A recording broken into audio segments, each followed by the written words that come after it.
Azərbaycan millisi Dünya Çempionatı 2026-nın seçmə mərhələsində 3-cü turun oyununa çıxıb.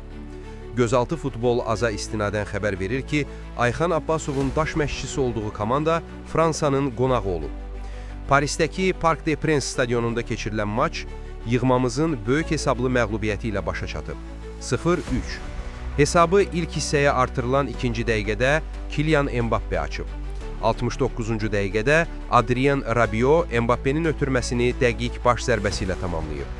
84-cü dəqiqədə isə Mbappe-ni əvəzləyən Florian Thauvin meydana çıxan kimi yekun nəticəni müəyyənləşdirib.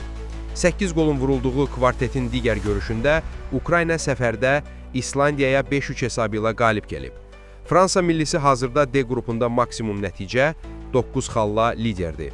Ukrayna 4 xalla ikinci, İslandiya 3 xalla üçüncüdür, 1 xala malik Azərbaycan yığması isə sonuncu 4-cü yerdədir. Qeyd edək ki, Azərbaycan və Fransanın əsas milliləri tarixlərində 3-cü dəfə qarşılaşırlar. Daha əvvəl bu komandalar Avro 96-nın seçmə mərhələsində rəqib olublar. 1994-cü il dekabrın 13-də Trabzon şəhərində keçirilmiş ilk oyunda millimiz 0-2 hesabı ilə uduzub. 1995-ci il sentyabrın 6-sında Oser şəhərində baş tutan ikinci maç isə Fransanın 10-0 hesablı qələbəsi ilə başa çatıb. Bu millimizin tarixində ən böyük hesablı məğlubiyyətdir.